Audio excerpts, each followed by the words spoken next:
கிறிஸ்துவின் ஆவியானவர், spirit of Christ. தேவனுடைய ஆவியானவரை குறித்து நம்ம நாளிலே பார்க்க போகிறோம். ஒரு மகிமையான காரியங்களை செய்கிறார். இஸ்ரவேல் ஜனங்களை வனாந்தரத்திலே நடத்தி வந்த பொழுது பகலிலே மேகஸ்தம்பமாகவும் இரவில் அக்னி ஸ்தம்பமாகவும் அவரை நடத்தி கொண்டு வந்தவர். இந்த நாட்களில் இந்த வனாந்தரமான இந்த உலகத்தில் நம்மை நடத்த அவர் போதுமானவராக இருக்கிறார். அவருடைய நிழலிலே மறைந்து கொள்ளும் பொழுது நமக்கு ஒரு பாதுகாப்பு உண்டு. அந்த நாட்களில் இஸ்ரவேல் ஜனங்கள் அவங்க வனாந்தரத்தில் நடந்து வந்தாலும் அவங்க போட்டதான ட்ரெஸ்ஸு அது சின்னதாகலையா, காலில் போட்டிருந்த செருப்பு அது தேய்ந்து போகலையா. எப்படி இருக்கும் பாருங்கள். 40 வருஷமாக ஒரே ட்ரெஸ்ஸையும் ஒரே பேண்ட் ஷர்ட்டு, இல்லைன்னா அவங்களுடைய முறைமையின்படி அவங்க என்ன போட்டிருந்தாங்களோ தெரியாது, அது பழசாகவே போகலையாம், புதுசாகவே இருந்துச்சான். காரணம், அவங்க மேலே மேகஸ்தம்பமாகவும் அக்னி ஸ்தம்பமாகவும் நிழலிட்டு கொண்டு வந்ததான அந்த தேவ ஆவியானவர் அவருடைய எல்லா குறைவுகளையும் நிறைவாக்கி தேவைகள் எல்லாம் கர்த்தர் சந்தித்தார். பசியாக இருந்த பொழுது அவருடைய பசியை ஆற்றும்படியாக நான்வெஜ் கொடுத்தாரு, வானத்தின் மன்னாவை கொடுத்தாரு, தண்ணீரை கர்த்தர் கொடுத்தாரு, கசப்பான நீரூற்றை மதுரமான நீரூற்றாக மாற்றினார். இது எல்லாமே பரிசுத்த ஆவியானுடைய வல்லமை அவளுக்குள்ளாக இருந்ததினால தான். இந்த நாட்களிலும் அதே ஆவியானவர் நமக்கு மேலே இருப்பாரானால் நிச்சயமாகவே நம்முடைய தேவைகள் எல்லாவற்றையும் அவர் சந்திக்க போதுமானவராக இருக்கிறார். ஹல்லேலூயா. அதை குறித்து நான் ஒரு வசனம் வாசிக்கலாம் பாருங்கள். ரோமருக்கு எழுதின நிருபம்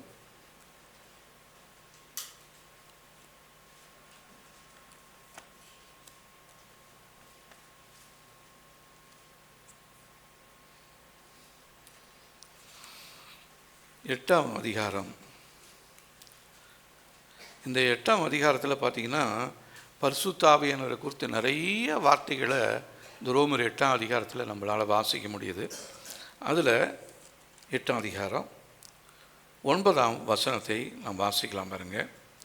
தேவனுடைய ஆவி உங்களில் வாசமாக இருந்தால் நீங்கள் மாம்சத்துக்கு உட்பட்டவர்களாக இராமல் ஆவிக்குட்பட்டவர்களாக இருப்பீர்கள். கிறிஸ்துவின் ஆவி இல்லாதவன் அவருடையவன் அல்ல. தேவனுடைய ஆவியானவர் உங்களுக்குள் இருந்தால் நீங்கள் சரீரத்திற்கு உட்பட்டவர்களாக இல்லாமல் ஆவியானவருக்கு உட்பட்டவர்களாக இருப்பீர்கள். கிறிஸ்துவின் ஆவியானவர் இல்லாதவன் அவருடையவன் இல்லை. அப்போது நிறைய நேரத்தில் நம்ம கிறிஸ்தவங்கன்னு பேர் வச்சுக்கிட்டு சர்ச்சுக்கு வர்றதுனாலையும் ஆராதிக்கிறதுனாலையும் நம்ம கிறிஸ்தவங்கன்னு சொல்லிகிட்டு இருக்கிறோம். ஆனால் கிறிஸ்துவின் ஆவி நமக்குள் இருக்கிறதா? நிறைய பேர் இன்னும் எனக்கு அபிஷேகம் இல்லை, பெற்றுக்கொள்ளலை அப்படின்னு சொல்லுவாங்க. ரட்சிக்கப்பட்ட நாளில் அந்த மனம் திரும்புதலை நம்முடைய வாழ்க்கையில் கொடுக்கிறவர் பரிசுத்த ஆவியானவர் தான்.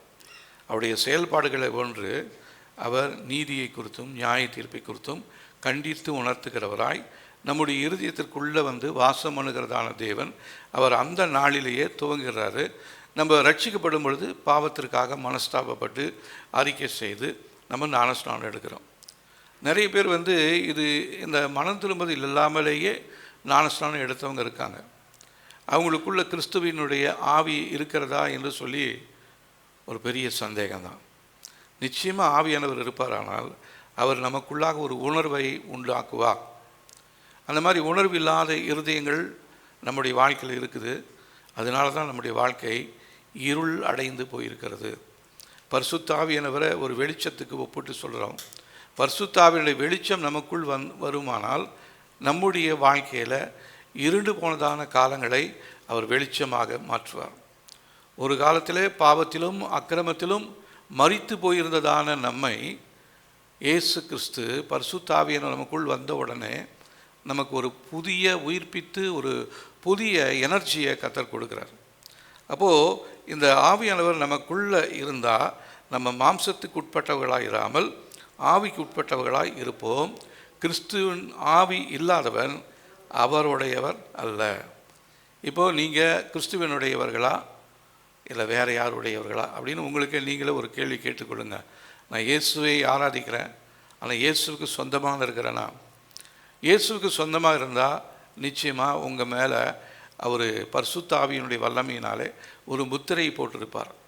அவருக்கென்று பிரத்யேகமாக உங்களை தெரிந்து கொண்டு அவருக்கென்று வேறு பிரித்து உங்கள் மேலே ஒரு முத்திரை போட்டிருப்பார். அந்த பரிசுத்தாவினுடைய முத்திரை பெறாதவர்கள், பரிசுத்தாவிய வல்லமை உள்ளே இல்லாதவர்கள் நீங்கள் கிறிஸ்தவர்கள் என்று சொல்வதற்கு சற்றும் தகுதி இல்லாதவர்களாக இருக்கிறீங்க. இந்த பரிசுத்தாவினுடைய மற்றொரு பெயர் கிறிஸ்துவின் ஆவியானவர் என்று அழைக்கப்படுகிறார். இந்த ஆவியானவர் கிறிஸ்துவோடும் அவருடைய கிரியைகளோடும் விசுவாசிகளின் வாழ்க்கையில் செயல்படுகிறார். இந்த ஆவியானவர் நம்முடைய வாழ்க்கையில் இருப்பாரானால் கிறிஸ்துவனுடைய வாழ்க்கையில் என்னெல்லாம் நடந்துச்சோ அது எல்லாத்தையும் நம்முடைய வாழ்க்கையில் அவர் நிச்சயமாக நடத்துவார். அவர் என்னெல்லாம் கிரியை செய்தார் அதே கிரியைகளை நம்ம செய்வோம். நம்முடைய வாழ்க்கையில் அவர் செயல்படுவார்.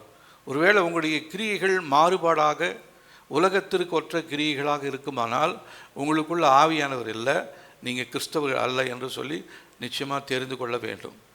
கிறிஸ்துவின் ஆவியானவர் நமக்குள் இருப்பாரானால் கிறிஸ்துவனுடைய கிரியைகள் நம்முடைய வாழ்க்கையில் வெளிப்படும். ஹல்லேலூயா.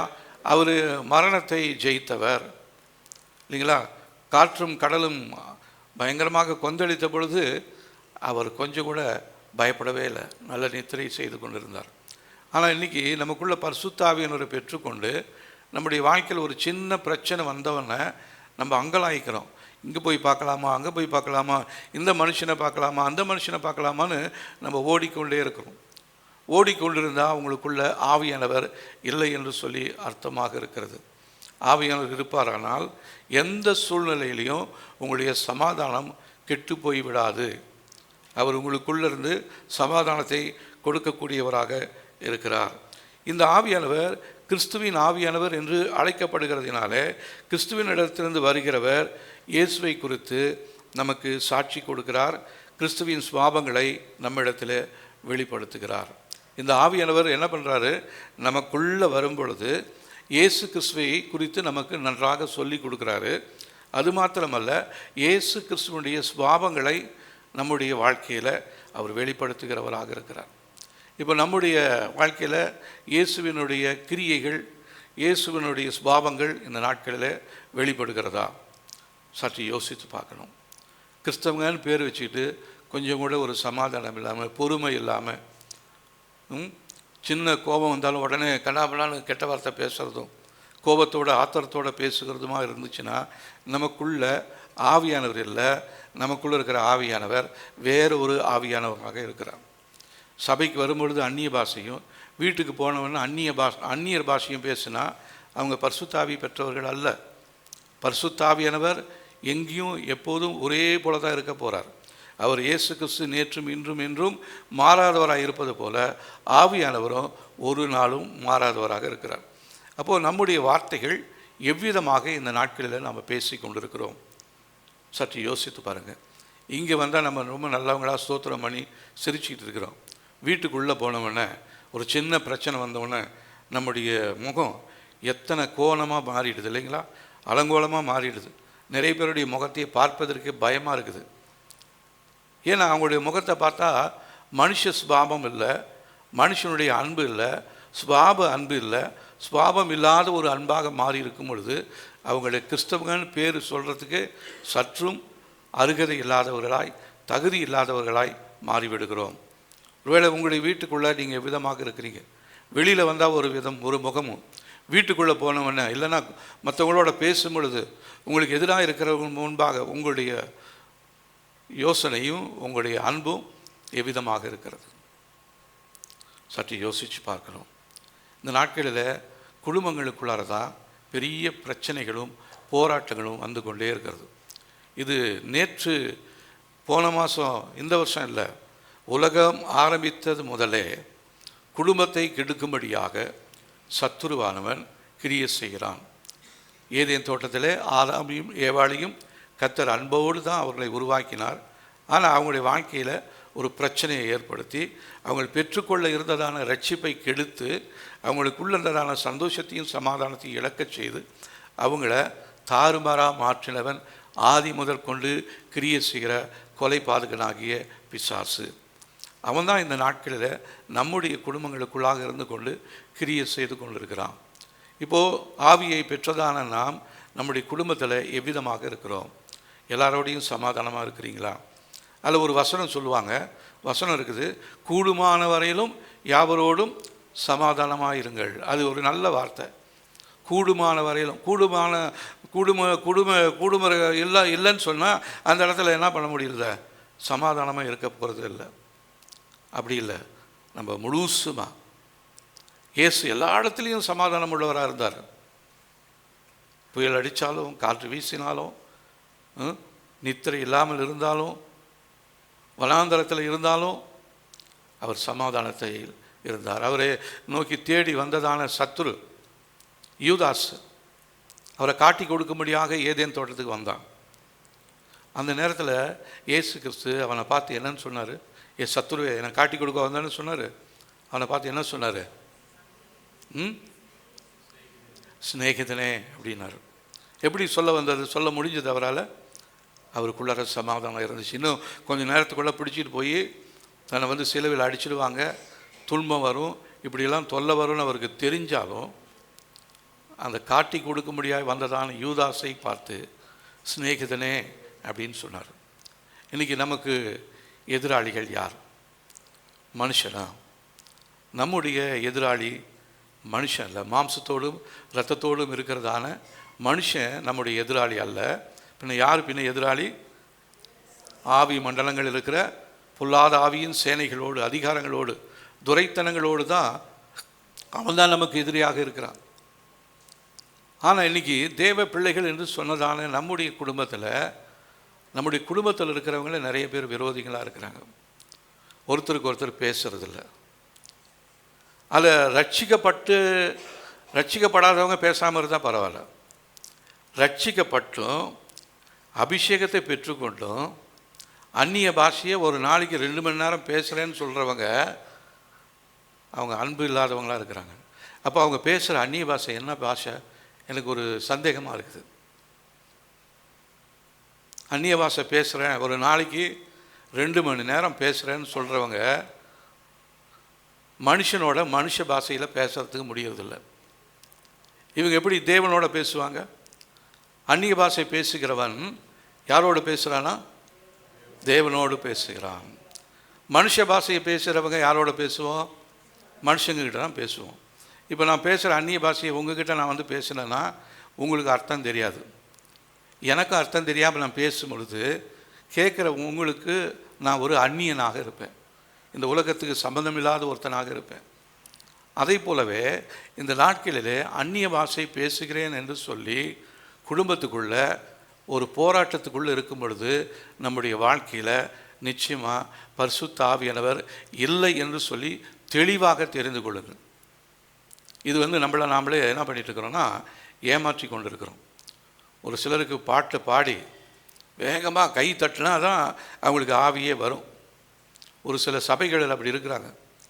ஒரு பாட்டு பாடுவாங்க, அந்த பாட்டை பாடி அந்த கடைசி அடியை வேகமாக பாடி கை தட்டின உடனே அவங்க எல்லாரும் அப்படியே ஆவியில் நிரம்புவாங்க. அந்த பாட்டை மெதுவாக பாடினா வராது அவங்களுக்கு ஆவி. வேகமாக பாடி வேகமாக கை தட்டினா தான் அவங்களுக்குள்ள ஆவியானவர் இறங்கி வருகிறார். இப்படிப்பட்ட ஆவியானவர் இல்லை நம்முடைய தேவன். அமைதலாக இருக்கிறவர், அமைதலாக பேசுகிறவர், சாந்த ரூபமானவர், அவர் சாந்த குணம் உள்ளவர். அவர் தான் நம்முடைய தேவனாக இருக்கிறார். அவருடைய ஆவியானவர் தான் கிறிஸ்துவின் ஆவியானவர். ரோமருக்கு எழுதின நிருபத்தில் 8ஆம் அதிகாரத்தில் 9ஆம் வசனம் நம்ம ஏற்கனவே வாசித்தோம், மறுபடியும் வாசிக்கலாம் பாருங்க. கிறிஸ்துவின் ஆவி இல்லாதவன் கிறிஸ்துவினுடையவன் அல்ல. அப்போ கிறிஸ்துவின் ஆவி இல்லாததான நாம் கிறிஸ்துவினுடையவர்கள் அல்ல என்று சொல்லி தெளிவாக தேவனுடைய வார்த்தை சொல்லுகிறது. அப்போ நம்ம எந்த ஆவியை பெற்றிருக்கிறோம்? உங்களுடைய ஆவியை குறித்து கொஞ்சம் ஜாக்கிரதையாக இருக்கணும். சபையில் கிரியை செய்கிற ஆவிகள் நிறைய ஆவி இருக்குது. தூக்கத்தின் ஆவி இருக்குது, நிர்விச்சாரத்தின் ஆவி இருக்குது, கோபத்தின் ஆவி இருக்குது, கசப்பின் ஆவி இருக்குது, குடும்பத்தில் போராட்டத்தின் ஆவி இருக்குது, நிறைய சொல்லிக்கிட்டே போகலாம். இத்தனை ஆவிகளுக்கு மத்தியில் உங்களுடைய ஆவி கிறிஸ்துவின் ஆவியோ நபரோடு இணைந்து இருக்கிறதா, அல்லது உலகத்தாரோடு இருக்கிற அந்த ஆவியோடு உங்களுடைய ஆவி இணைந்திருக்கிறதா? அப்படின்னா நீங்கள் பெற்றுக்கொண்டதான அந்த அபிஷேகம், நீங்கள் பேசுகிறதான அந்த அந்நிய பாஷை, அது ஒரு பொய்யான ஒரு அபிஷேகமாய் ஒரு பொய்யான ஒரு அந்நிய பாஷையாக இருக்கிறது.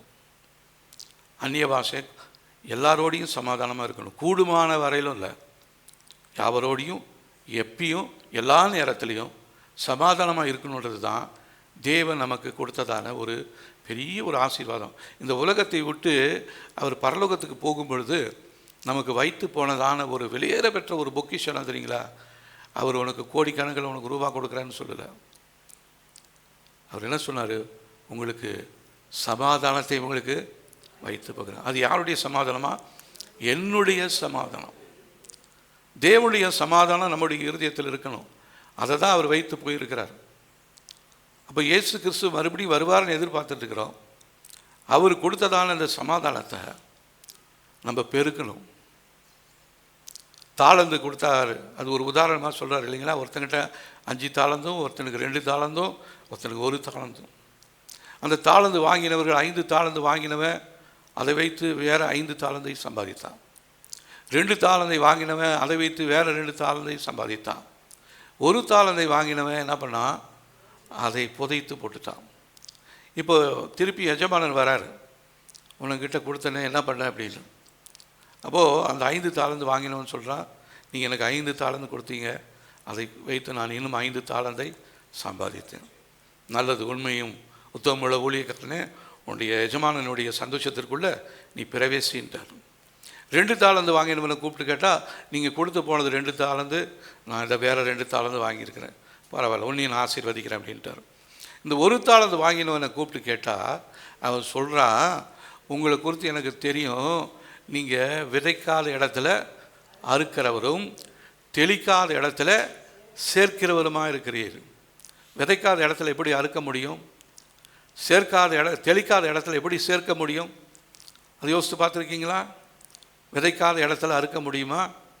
முடியாது. தெளிக்காத இடத்துல எதையாவது சேர்த்து கொள்ள முடியுமா? முடியாது. அப்படிப்பட்டதான குணம் படைத்த உங்களை நீங்கள் கொடுத்த தாளந்து நான் என்ன பண்ணியிருக்கிறேன்? புதைச்சி போட்டிருக்கிறேன், இதாங்க அதை எடுத்துக்கங்கன்னு கொண்டாந்து கொடுக்குறான்.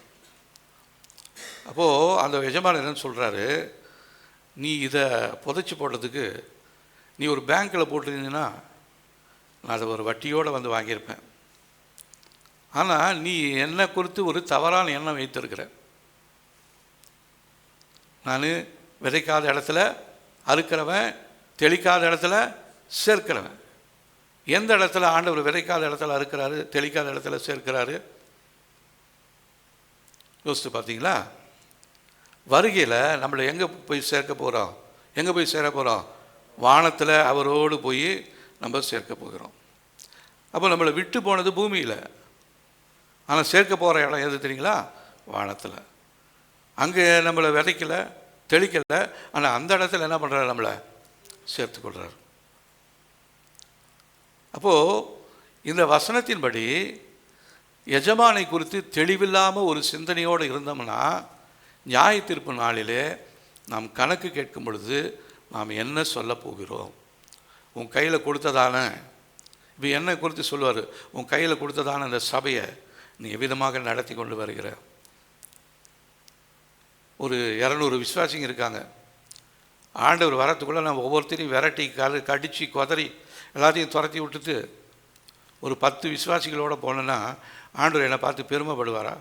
200 விசுவாசிகள் உன் கையில் கொடுத்துட்டு வந்தனே, அட்லீஸ்ட் 200க்கு 200 வாங்கலைன்னா கூட ஏதாவது ஒரு 180 190 அந்த அளவுக்கு வாங்கியிருந்தீங்கன்னா உனக்கு ஒரு கிருபை பாராட்டுவேன். ஆனால் எல்லாத்தையும் போட்டு தொலைச்சிட்டியே, நீ சரியான ஒரு மெய்ப்பனை இல்லை அப்படின்னு சொல்லிட்டு என்னை மெய்ப்பனுக்குரிய அந்த ஸ்தானத்திலிருந்து, அந்த தகுதியிலிருந்து எனக்குரிய தண்டனையை நான் பெற்றுக்கொள்வேன். அப்போ இதுதான் உங்கள் ஒவ்வொருடைய வாழ்க்கையிலுமே. உங்களை நம்பி என்ன கொடுத்துருக்கிறாரு? உங்களை நம்பி உங்களுடைய கணவனை நம்பி மனைவியை கொடுத்துருக்கிறாரு, மனைவியை நம்பி கணவனை கொடுத்துருக்கிறாரு, பெற்றோர்களை நம்பி பிள்ளைகளை கொடுத்துருக்கிறாரு, பிள்ளைகளை நம்பி பெற்றோர்களை கொடுத்துருக்கிறாரு. இது தேவன் கொடுத்ததான குடும்பம். அது முதலாவது நீங்கள் அதை தெரிஞ்சு கொள்ளணும். குடும்பம் ஏதோ நான் கல்யாணம் பண்ணேன், பிள்ளைங்களை பெற்றேன், என் பிள்ளைங்களுக்கு கல்யாணம் பண்ணேன், பேர பிள்ளைங்க வந்துச்சு, அப்படி இல்லை. அந்த குடும்பத்தை கொடுத்தது தேவன். உங்களுக்கு மனைவியை கொடுத்தது கர்த்தர், உங்களுக்கு புருஷனை கொடுத்தது தேவன். அப்போது அதை கர்த்தர் வருகிறதான நாளிலே தேவனுக்கு பிரியமான ஒரு குடும்பமாக நீங்கள் தேவ சமூகத்தில் நீங்கள் கொடுக்கணும். அதை விட்டுட்டு எனக்கு கல்யாணம் பண்ணி வச்சிங்க ஆண்டவரே, நான் அந்த மனைவியை தள்ளி விட்டுட்டேன், வேறு ஒரு மனைவியை நான் வச்சுருக்கிறேன், இல்லைன்னா அந்த புருஷனை நான் தள்ளி விட்டுட்டேன், எனக்கு 3 குழந்தைங்களை கொடுத்தீங்க, 3 குழந்தைங்களும் அது 3 திக்கில் போயிருக்குது, இப்போ நான் இப்படி நிற்கிறேன் அப்படின்னா நிச்சயமாக கர்த்தருடைய சமூகத்தில் நீங்களும் நானும் கணக்கு கொடுக்க வேண்டியதாக இருக்கிறது. அதனால் குடும்பம் என்பதை குறித்து நீங்கள் ஏதோ தவறான ஒரு அபிப்பிராயத்தில் நீங்கள் இருக்கிறீங்க. குடும்பத்தை ஏற்படுத்தினது தேவன். குடும்பத்தை குறித்து முதலாவது ஒரு கருத்துடையவராய் ஆண்டவர் இருந்ததுனால தான் ஆதாமையும் ஏவாளையும் படைத்தார். இல்லைன்னா இப்போ ஏவாள் வந்து தவறு செஞ்சுருந்தாள்ல, அவளை தள்ளி விட்டுட்டு ஆதாம் நீ கொஞ்ச நேரம் தூங்கு அப்படின்னு சொல்லிட்டு அவனுடைய விழா எலும்புலேருந்து வேற ஒரு எலும்பு உடச்சி அவனுக்கு ஏவாளை உண்டு பண்ணியிருக்கலாம்ல? இல்லையே. ஒருவனை அல்லவா படைத்தார், அவனுக்கு ஒரே மனைவி அல்லவா கொடுத்தார். உங்களை ஒருத்தராக படைச்சாரு, ஆனால் 2 பேராக இணைத்திருக்கிறார். அந்த குடும்பத்தை குறித்து நீங்கள் கவலை உள்ளவர்களாக இருக்கணும், கரிசனை உள்ளவர்களாக இருக்கணும். அதை இரவும் பகலும் பாதுகாக்கணும். அது ஒரு தோட்டம் போன்றது. அதுக்கு தேவையான தண்ணீர் பாய்ச்சணும், அதுக்கு பாதுகாப்பு கொடுக்கணும், அதுக்கு தேவையான எல்லா வசதிகளையும் நம்ம செஞ்சு கொடுத்தா தான் அந்த தோட்டமாக இருக்கும். இன்றைக்கி நிறைய குடும்பங்கள் சிதறி போய் பிரிஞ்சு போய் ஒரே வீட்டில் இருந்தாலும் பேச முடியாதபடி இருக்கிறோம். ஒரே வண்டியில் போனாலும் பேசுகிறதே கிடையாது. இப்படிப்பட்டதான அநேக குடும்பங்கள் இந்த நாட்களில் உண்டு. அது இந்த கடைசி நாட்களில் குடும்பத்தை கெடுக்கும்படியான நோக்கத்தோடு சத்துருவானவன் ஒருவன் வேகமாக கிரியை செய்து கொண்டிருக்கிறான். எவனை வஞ்சிக்கலாமோ என்று சொல்லி, எந்த குடும்பத்தை கெடுக்கலாமோ என்று சொல்லி அவன் வகை தேடி சுற்றி திரிந்து கொண்டிருக்கிறான். உங்களுடைய குடும்பத்தை சுற்றி அவன் சுற்றிக்கிட்டு இருக்கிறான். ஒருவேளை உங்களுக்கு பார்க்கறதுக்கு அந்த கண் தெளிவாக இல்லைனாலும் தேவ சமூகத்தில் கேளுங்க, ஆண்டவரே என் குடும்பத்தை குறித்து நீங்கள் என்ன நோக்கம் வைத்திருக்கிறீங்க?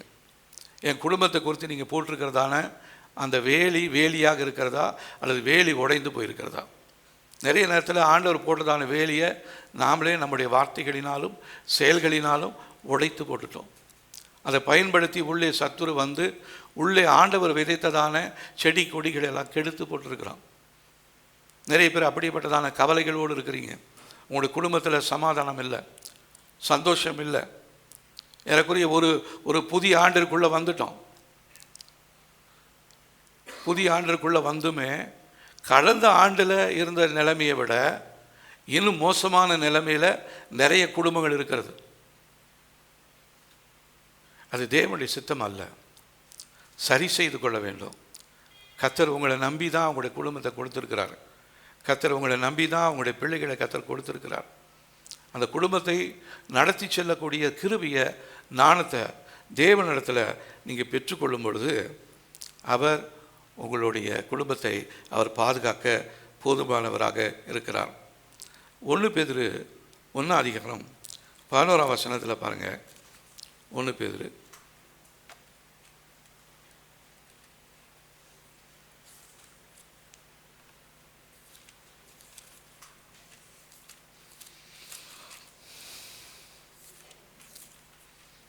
11 தங்களில் உள்ள கிறிஸ்துவின் ஆவியானவர் கிறிஸ்துவுக்கு உண்டாகும் பாடுகளையும் அவைகளுக்கு பின்வரும் மகிமைகளையும் முன்னறிவித்தது போது என்ன காலத்தை குறித்தார் என்பதையும் அந்த காலத்தின் விசேஷம் என்னதென்பதையும் ஆராய்ந்தார்கள்.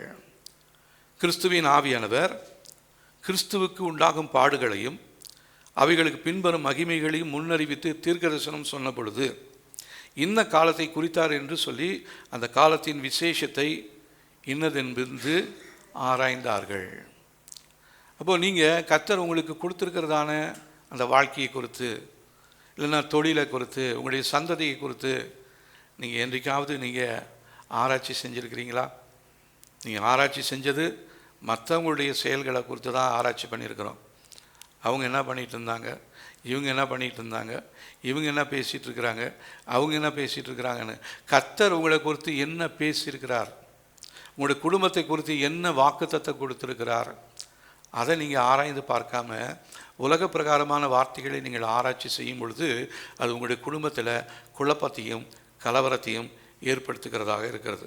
இன்னொரு வசனம் பாருங்கள், பிலிப்பியர் 1:19 அது உங்கள் வேண்டுதலினாலும் இயேசு கிறிஸ்துவினுடைய ஆவியின் உதவியினாலும் எனக்கு ரட்சிப்பாக முடியும் என்று அறிவேன் என்று சொல்லி பவுல் சொல்கிறார். எது? பரிசுத்த ஆவியானவர் அவர் கொடுத்ததான பரிசுத்த ஆவியின் உதவியினாலே அவருக்கு என்ன பண்ணியிருக்கிறாரா?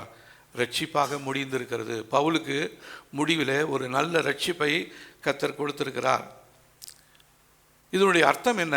பரிசுத்த ஆவியானவர் நமக்குள்ளே இருக்கிறார் அப்படின்றதுக்கு, பரிசுத்த ஆவியானவர் நம்மை நடத்துகிறார் என்பதற்கு என்ன அர்த்தம் அப்படின்னா, இயேசு கிறிஸ்துவின் ஆவியானவர் உண்மையில் நமக்குள் இருக்கும் பொழுது, வசிக்கும் பொழுது, அவர் நமது இருதயத்தையும் சிந்தையையும் கிறிஸ்துவுக்கு நேராக நடத்துகிறார். இந்த பரிசுத்த ஆவியானவர் உங்களுக்குள்ளே இருந்தார்னா உண்மையாகவே அவர் உங்களை, உங்களுடைய இருதயத்தை, உங்களுடைய சிந்தையை கிறிஸ்துவுக்கு நேராக நடத்துவார். இந்த நாளிலே உங்களுடைய சிந்தையில், உங்களுடைய இருதயத்தில் இருக்கிற எண்ணங்கள் எதுவாக இருக்கிறது? உங்களுடைய குடும்பத்தை குறித்து என்ன யோசனையில் இருக்கிறீங்க? தேவனுடைய வார்த்தை சொல்லுது, ஆவியானவர் நமக்குள் இருக்கும் பொழுது அவர் கிறிஸ்துவின் சிந்தையை அவருக்கேற்ற பிரகாரமாய் நம்மை நடக்க ஆவியானவர் உதவி செய்வார். இந்த ஆவியானவர் இயேசு கிறிஸ்து இந்த உலகத்தில் செய்த கிரியைகளை நம் மூலம் செய்ய போதுமானவராக இருக்கிறார். இது கொஞ்சம் ஒரு மாதிரி தூக்கம் வர மாதிரி உங்களுக்கு இருக்குதா? அதனால தான் ஒரு மாதிரி எல்லாருமே ஒரு மாதிரி தான் பார்க்குறீங்க. நிறைய பேருக்கு விளங்குன மாதிரியே தெரியல. விளங்குதுங்களா? சொல்கிற காரியம் விளங்குதா? ஒரு சிலர் தான் தலையாட்டுறாங்க, நிறைய பேர் தூக்கத்திலே தான் இருக்கிறாங்கன்னு நினைக்கிறேன். ஒரு முக்கியமான ஒரு வார்த்தைங்க, கிறிஸ்துவனுடைய ஆவி உங்களுக்குள்ளே இல்லைன்னா நீங்கள் அவருடையவர்கள் அல்ல. மீட்பின் நாளில் அவர் உங்களை பார்த்து நீ என்னுடையவன் அல்ல, என்னுடையவன் அல்ல என்று சொன்னார்னா நமக்கு எவ்வளோ ஒரு அவமானமாக இருக்கும் இல்லைங்களா? இவ்வளோ நாள் நம்ம ஓடுனதான ஓட்டம், நம்ம பண்ணதான ஜபம், நம்ம போட்டதான காணிக்க எல்லாமே வீணாக போயிடும். கிறிஸ்துவின் நாளில் நம்மளை குறித்து அவர் கேட்கணும். அவருக்கு சொந்தமானவர்களை சேர்த்து கொள்ளும்படியாக இயேசு கிறிஸ்து வராரு. அப்போ நீங்கள் அவருடையவர்களாக இல்லைன்னு சொன்னால், அவருக்கு சொந்தமானவர்களாக இல்லை என்று சொன்னால் உங்களை சேர்க்கறதுக்கு இயேசு கிறிஸ்து வரமாட்டார். இயேசு கிறிஸ்து வராரு, இயேசு கிறிஸ்து வராரு நம்ம மற்றவங்களுக்கெல்லாம் சொல்லிக்கிட்டு இருக்கிறோம். நம்ம ஆயத்தப்படுறதே இல்லை. அவருக்கு சொந்தமானவர்களை அவர் தம்மோடு சேர்த்து கொள்ளும்படியாக இந்த பூமிக்கு 2வது விசை வரப்போகிறார். ஆண்டவர் வருவார்கள் நிறைய பேருக்கு தெரியுது. அவங்களுக்கு இயேசு கிறிஸ்துவின் வருகை நீங்கள் ஆயத்தத்தோடு ஆவலோடு காத்திருக்கீங்களா? ஹல்லேலூயா, ஸ்தோத்திரம். காத்திருந்தா எதுக்காக காத்திருக்கிறோம்? இயேசு கிறிஸ்து வந்து உங்களை அழைச்சி போயிடுவார் அப்படின்னு. அவருடையவர்களாக இருந்தால் உங்களை அழைத்து கொண்டு போயிடுவார். அவருக்கு சொந்தமில்லாதவர்களாக இருந்தீங்கன்னா உங்களை என்ன பண்ணுவார்? நீங்கள் என்ன பண்ண போகிறீங்க? அப்போ எதுக்காக ஆலயத்துக்கு வரணும்? எதுக்காக நேரத்தை செலவு பண்ணிவிட்டு இப்படி 2 மணி நேரம் வந்து உக்காந்துட்டு இருக்கணும்? இந்த வருஷத்தின் இந்த கடைசி இந்த முதல் நாட்களில், முதல் மாதத்திலேயே நாம் நம்மை சற்று ஆராய்ந்து நாம் தயார் பண்ணி கொள்ள வேண்டும். என்று சொன்னால் கர்த்தருடைய வருகை மிகவும் சமீபமாக இருக்கிறது. இதை தான் அந்த நாட்டிலேருந்து நான் சொல்லிக்கிட்டே இருக்கிறாங்க. நீங்களும் அதை தான் சொல்லிகிட்டே இருக்கிறீங்க. உங்கள் அப்பா சொன்னார், அவர் போயிட்டார். உங்கள் அம்மா சொன்னாங்க, அவங்களும் போயிட்டாங்க. இப்போ நீங்களும் சொல்லிக்கிட்டு இருக்கிறீங்க, நீங்களும் போயிடுவீங்க. அடுத்து உங்கள் பையன் சொல்லுவான், அவனும் போயிடுவான். எவ்வளோ நாளைக்கு இப்படி நீங்கள் போய் பேசிக்கிட்டே இருப்பீங்க? இப்படி தான் உலகத்தில் இருக்கிற ஜனங்கள் கிறிஸ்தவர்களை பார்த்து சொல்லி கொண்டு இருக்கிறாங்க. ஆனால் அந்த உலகத்தில் இருக்கிறவங்களை பார்க்கறது மாதிரி நீங்கள் தயவு செஞ்சு தேவனுடைய ஊழியக்காரங்களையும் தேவனுடைய ஊழியத்தையும் நீங்கள் பார்க்காதீங்க. அவங்களெல்லாம் ஒரு நம்பிக்கையோடு போயிருக்கிறாங்க. அப்பாவும் அம்மாவும் ஒரு நம்பிக்கையோடு போயிருக்கிறாங்க. இயேசு கிறிஸ்து வந்தவொடனே முதலாவது நான் தான் பார்ப்பேன் அப்படின்னு போயிருப்பாங்க. அதுக்கப்புறம் தான் உயிரோடு இருக்கிற நம்ம போவோம். இப்போ எனக்கும் போன வாரத்தில் எனக்கு ஒரு புதிய ஆண்டை கற்றுக்கான செய்தேன். ஏறக்குறைய 69 வருஷங்களை முடித்து 70வது வருஷத்துக்குள்ளே நுழைஞ்சிருக்கிறேன்.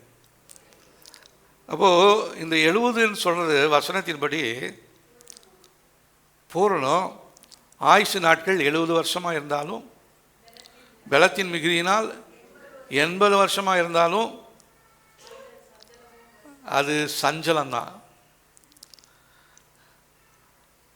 அதனால் இப்போ நான் அதிகமாக எதுக்கு ஜெபம் பண்ணுறேன் அப்படின்னா, ஆண்டவரே நான் இப்போ ரெட் லைனில் வந்து நிற்கிறேன், கூப்பிட்டா அங்கே வந்துடுவேன், விட்டா இங்கேருந்து ஊழியம் செய்யணும். ஆனால் இந்த ரெட் லைனை கிராஸ் பண்ணுறதுக்கு என்னை எப்பயுமே ஆயத்தத்தோடு வச்சுருங்க ஆண்டவரே. ஏன்னா மரணம் எந்த நேரத்தினாலும் சம்பவிக்கலாம். நேற்று கூட பிரவீன் அவங்க வீட்டு பக்கத்தில் இருக்கிறதான அந்த ஒரு நர்ஸம், அவங்களுடைய ஹஸ்பண்டு, அவங்க ஊருக்கு போயிருக்கிறாரு, ஆத்தூருக்கு போயிருக்கிறாரு. சொல்லிட்டு தான் போனாராம் பிரவீன்கிட்ட, ஊருக்கு போயிட்டு வரேன் அப்படின்னு சொல்லி. போனவர் பஸ்ஸில் ஃபுட் ஸ்டெப்பில் நின்றுட்டு இருந்திருக்கிறாரு. அந்த ஆத்தூர் பஸ் ஸ்டாண்டு போய் வளையிற இடத்துல அவர் ஒரு கையில் பை, ஒரு கையில் ஏதோ கையை பிடிச்சிட்டு இருந்திருக்கிறாரு. பஸ்ஸு சடாரண வளையுமே இவர் கீழே விழுந்து தலையில் அடிபட்டு ஸ்பாட்லேயே இறந்து போயிட்டார். அப்போ அவர் ஊருக்கு போகிறேன்னு சொன்னவர் அவருக்கு தெரியுமா எந்த ஊருக்கு போகிறேன்னு சொல்லி? தெரியாது. பிரவீனுக்கு தெரியுமா அவருக்கு அந்த எந்த ஊருக்கு போயிருக்கிறாருன்னு? தெரியாது. அப்போது நம்ம ஒவ்வொரு நிமிடமும் நம்ம ஆயத்தத்தோடு காத்திருக்க வேண்டியது மிகவும் அவசியம். இந்த ஆயத்தப்படுத்துவதற்காகத்தான் நமக்கு ஒரு துணையாளரை கர்த்தர் கொடுத்திருக்கிறார். அவர் தான் பரிசுத்த ஆவியானவர். அவர் வேற யாரும் நமக்கு போதிக்க வேண்டிய அவசியம் இல்லை. உங்களுக்குள்ள இருக்கிற பரிசுத்த ஆவியானவரே உங்களை சகல சத்தியத்திற்குள்ளாகவும் நடத்துவார் அப்படின்னு வசனம் இருக்குது. அப்போ எனக்குள்ள பரிசுத்த ஆவியானவர் செயல்பட்டாருன்னா அவர் சொல்கிற வார்த்தைகளுக்கு நான் கீழ்ப்படிவேன். கசப்பை வச்சுக்காத அப்படின்னா கசப்பை வைக்க மாட்டேன். எல்லாரோடையும் அன்பாக இருன்னா அன்பாக இருக்கணும். கோபம் வந்தாலும் பாவம் செய்யாதன்னா பாவம் செய்ய மாட்டேன். இதை தான் இந்த நாட்களில் நான் ட்ரை பண்ணிக்கிட்டு இருக்கிறேன், முயற்சி எடுத்துக்கொண்டு இருக்கிறேன். என்னுடைய நாட்கள் மிகவும் சமீபத்தில் இருக்குது. ஆண்டவர் வருகை போலவே என்னுடைய மரண நாள் எப்போ தெரியாது. ஆனால் நான் எப்பயுமே ரெடியாக இருக்கணும்னு சொல்லி ஒரு தீர்மானம் எடுத்திருக்கிறேன். அப்போது மரணம் என்பது நம்முடைய ஆயுசு நாட்களை வைத்து அல்ல. 100 வருஷம் ஆச்சு, 120 வருஷம் ஆச்சு அப்படிலாம் இல்லை. இப்போ இந்த வசனத்தை எழுதினதான மோசே அவர் 70 வருஷம், பலத்தின் மிகுதினால் 80 வருஷம், மேன்மை வருத்தம் சஞ்சலம் சொன்னவர் அவர் எவ்வளோ வருஷம் இருந்தார்? 120 வருஷம் இருந்தார். அப்போது நாம் இந்த நாட்களில் நம்முடைய வயசு இத்தனை வயசு வரலும் இருப்போம்னு சொல்லி நம்ம உறுதியாக யாராலையும் சொல்ல முடியாது. ஆனால் எப்பயுமே தேவனுடைய சமூகத்தில் போவதற்கு ஆயத்தம் உள்ளவர்களாக இருக்கணும். அதற்கு நம்ம ஆயத்தப்படுத்துவதற்காக தான் பரிசுத்த ஆவியானவரை நமக்கு தேவன் கிருபையாக கொடுத்திருக்கிறார். அப்போது அவர் ஆயத்தப்படுத்துகிறாருன்னு சொன்னால் அவர் நிறைய காரியங்களை எனக்கு சொல்லுவார். பாரு, இதெல்லாம் தேவையில்லை, இதெல்லாம் விட்டுரு, இது உனக்கு வேணும், இந்த ஜபத்தை செய்ய, ஆலயத்துக்கு போ, வேதத்தை வாசி அப்படிங்கிற ஆவியானவர் எனக்கு சொல்லிக்கிட்டே இருப்பார். ஆனால் அவர் சொல்கிற வார்த்தை எதுவுமே நான் கேட்காம ஏன் இஷ்டத்துக்கு ஓடிக்கிட்டே இருந்தேன்னா என்னுடைய மரண நாளில் நான் யாரை போய் சந்திப்பேன், யாரை போய் பார்ப்பேன்? என்னுடைய வாஞ்சையெல்லாம் நம்ம பாடுறோம் இல்லைங்களா, ஆசையெல்லாம் நீர்தானே அப்படின்னு. நம்முடைய ஆசை யாருவாக இருக்கிறது? உலகத்திற்குரிய காரியங்கள் இந்த உலகத்தோடையே நின்று போயிடும். ஒரே ஒரு வாழ்க்கை தான் நமக்கு கொடுத்துருக்கிறாரு. இந்த வாழ்க்கையில் நம்ம செய்கிறதான நன்மைக்காகவும் தீமைக்காகவும் தான் இறுதி நாளில் நாம் தேவ சமூகத்தில் நியாய தீர்ப்பு நாளில் கர்த்தர் நமக்கு தீர்ப்பு கொடுக்க போகிறார். அப்போ இந்த இருக்கிற இந்த ஒரே வாழ்க்கையில் நீங்களும் நானும் கர்த்தருக்கு பிரியமானவர்களாக நடக்கணும்னு சொன்னால் நமக்குள்ள கர்த்தருடைய ஆவியானவர் இருந்து அவர் சொன்ன பிரகாரம் நடந்தோம்னா நிச்சயமாக நம்முடைய வாழ்க்கையில் ஒரு ஆசீர்வாதம் வரும். இல்லைன்னா நம்ம கைவிடப்பட்டு போயிடுவோம், ஏமாந்து போயிடுவோம். நாளைக்கு தெரியாதுன்னு நீங்கள் சொல்லக்கூடாது. நான் வேறு ஒரு பிரசங்கம் பண்ணணும்னு தான் நான் வந்தேன். ஆனால் இங்கே வந்த நேரத்தில் ஆண்டவர் வேறு ஒரு வசனத்தை எனக்கு கொடுத்தாரு. நான் படித்து கொண்டு இருந்த பொழுது இந்த வசனம் என்னுடைய கண்ணில் பட்டுச்சு. உங்களுக்குள்ள கிறிஸ்துவின் ஆவி இல்லைன்னு சொன்னால் நீ அவருடையவன் அல்ல. என்னோட ஆண்டவர் பேசினார், நீ இவ்வளோ தூரம் பேசிகிட்டு இருக்கிற பிரசங்கம் பண்ணுறல்ல, உனக்குள்ள என்னுடைய ஆவியானவர் இல்லைன்னா நீ என்னுடையவன் அல்ல. அப்போ அவருடையவனா அல்லன்னு இல்லாமல் நான் எப்படி பிரசங்கம் பண்ணுறது? நான் பண்ணுற பிரசங்கம் பொய் பிரசங்கம், நான் சொல்கிற தீர்க்க தரிசனம் கள்ள தீர்க்க தரிசனம். இதை கொஞ்ச நாச்சு நம்ம யோசித்து பார்த்துருக்குறோமா?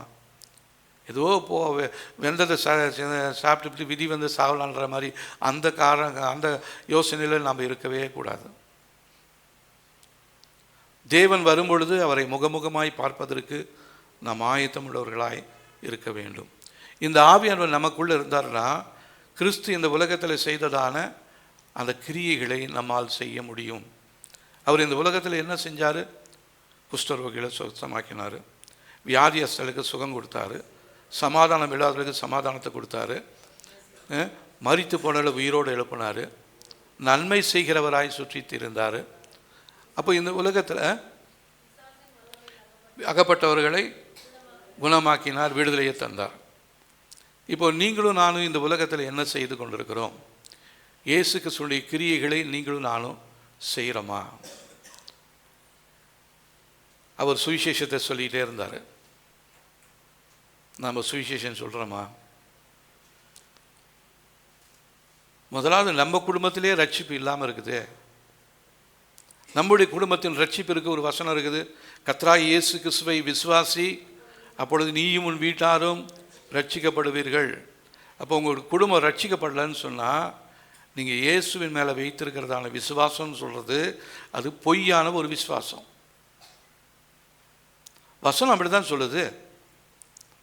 அப்போது உங்களுடைய விசுவாசம் உண்மையான விசுவாசமாக இருந்தால் உங்களுடைய குடும்பம் முழுசுமாக ரட்சிக்கப்படணும். ஹல்லேலூயா.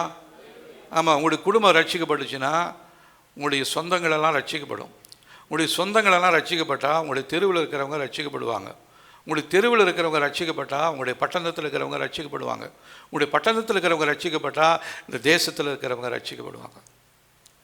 உங்களை இந்த வருஷத்தில் ஈவான் கொடுத்துருக்கிறாரு, ஒரு புது வருஷத்தை காண செய்தார். எத்தனையோ பலவீனங்கள், எத்தனையோ வியாதிகள், எத்தனையோ ஆபத்துகள், விபத்துகள் இருந்ததான இந்த உலகத்தில் கர்த்தர் உங்களை பாதுகாத்து வைத்திருக்கிறாருன்னு சொன்னால் அதுக்கு ஒரு நோக்கம் இருக்கிறது. என்ன நோக்கம் தெரியுங்களா? அவரை குறித்து தேவனுடைய ராஜ்யத்திற்காக நீங்கள் செய்ய வேண்டிய வேலை, பேச வேண்டிய வார்த்தை இன்னும் நிறைய இருக்குது. நிறைய பேருக்கு சத்தியம் சொல்லணும். அதுக்காக தான் கர்த்தர் உங்களுக்கு ஈவாக இந்த வருஷத்தை கொடுத்துருக்கிறாரு. ஹல்லேலூயா. அதனால் ஏதோ எல்லா வருஷமும் போனது போல இந்த வருஷமும் போய்டும் தயவு செஞ்சு நினச்சிடாதீங்க. ஒரே வாழ்க்கை தான். அந்த வாழ்க்கையில் நீங்கள் எதை செய்கிறீங்க? யாருக்காக வாழ்கிறீங்க? நிறைய பேர் தங்களுடைய குடும்பத்துக்காக, ஒரு சில குடும்பங்கள் பிரிகிற சூழ்நிலை இருக்கிறாங்க. ஆனால் அவங்க எப்படி தெரியுங்களா இருக்கிறாங்க? நான் என் பிள்ளைக்காக வாழ்ந்துக்கிட்டு இருக்கிறேங்க.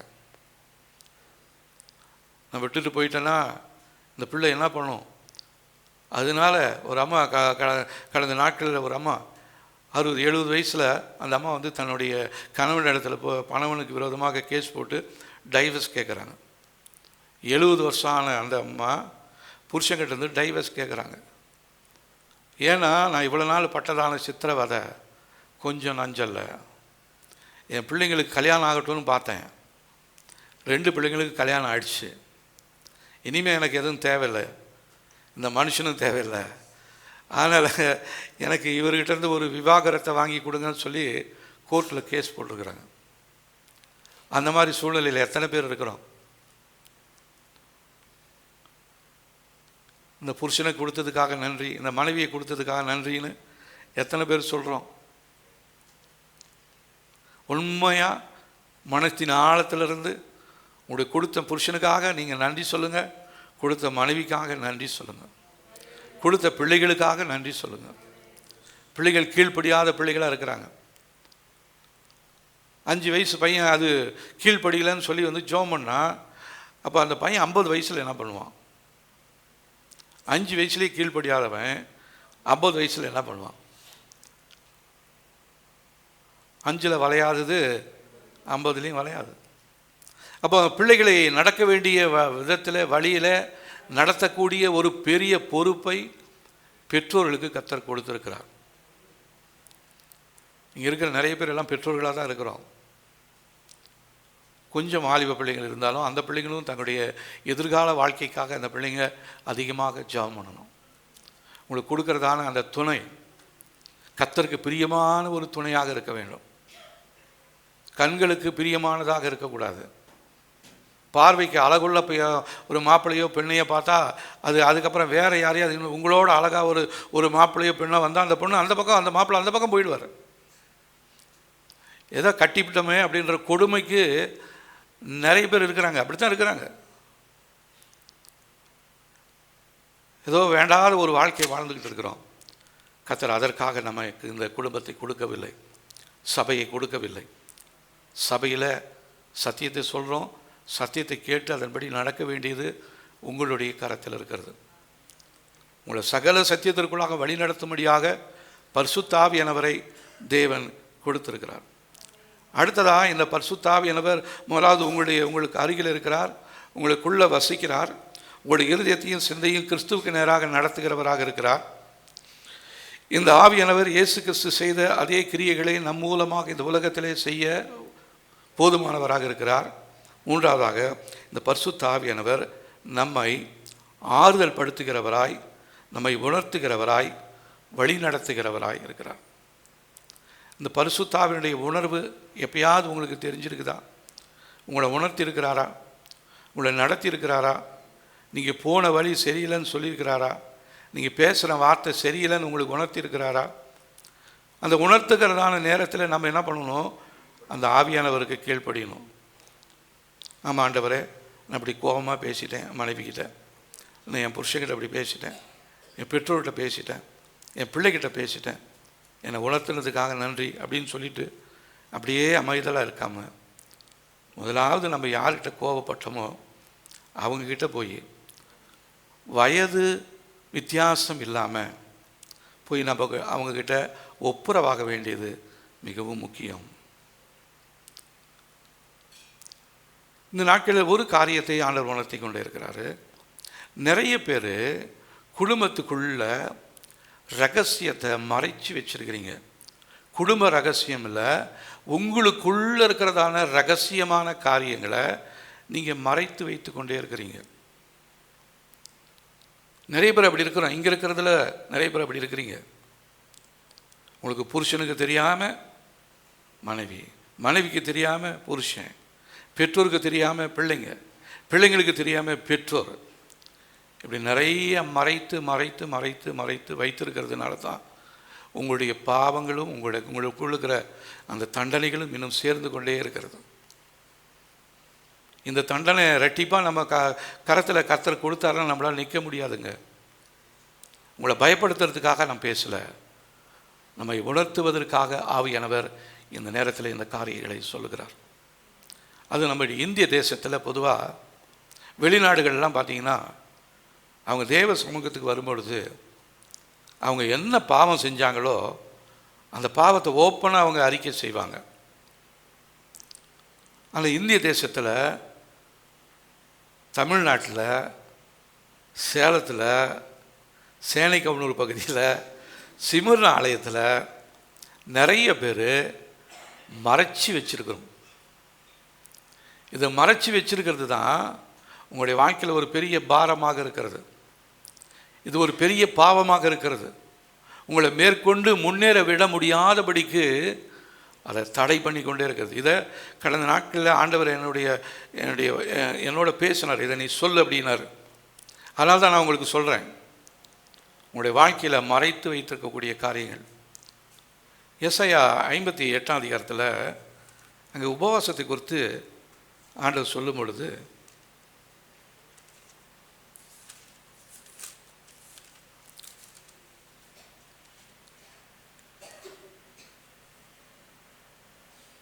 58ஆம் அதிகாரம், ஏசாயா 58ஆம் அதிகாரம்.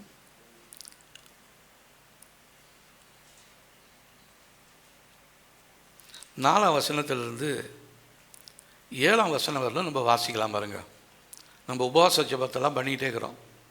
இதை செய்யாமல் நம்ம உபவாசம் செஞ்சோம்னா நம்முடைய உபவாசம் அது சரியான உபவாசமாக இல்லை. 5ஆம் வசனத்தில் வாசிக்கலாம், 4ஆம் வசனத்தில் வாசிக்கலாமா? 58ஆம் அதிகாரம் ஏசாயா 58:4 வாசிக்க போகிறோம். இதோ வழக்குக்கும் வாதுக்கும் துஷ்டத்தனத்தையுடைய கையினால் குத்துகிறதற்கும் உபவாசிக்கிறீர்கள். நீங்கள் உங்கள் கூக்குரலை உயரத்தில் கேட்கப்படும்படியாய் இந்நாளிலே உபவாசிக்கிறது போல உபவாசியாதிருங்கள். மனுஷன் தன் ஆத்துமாவை ஒடுக்குகிறதும் தலைவணங்கி நாணலை போல் ரட்டிலும் சாம்பலிலும் படுத்து கொள்கிறதும் எனக்கு பிரியமான உபவாச நாளாக இருக்குமோ? இதையா உபவாசம் என்றும் கர்த்தருக்கு பிரியமான நாள் என்றும் சொல்லுவாய்? அக்கிரமத்தின் கட்டுகளை அவிழ்க்கிறதும் நுகத்தணியின் பிணைகளை நிகழ்கிறதும் நெருக்கப்பட்டவர்களுக்கு விடுதலையாக்கி விடுகிறதும் சகல நுகத்தடிகளை உடைத்து போடுகிறதும் பசியுள்ளவனுக்கு உன் ஆகாரத்தை பகிர்ந்து கொடுக்கிறதும் துரத்துள்ள சிறுமியானவர்களை வீட்டிலே சேர்த்து கொள்வதும் வஸ்திரம் இல்லாதவனை கண்டால் அவனுக்கு வஸ்திரம் கொடுக்கிறதும். கொஞ்சம் நிறுத்தி வாசிங்க, இப்போ நிறுத்தி வாசிங்க. உன் மாம்சமானவனுக்கு உன்னை ஒழிக்காமலும் இருக்கிறதும் அல்லவோ எனக்கு உகந்த உபவாசம்.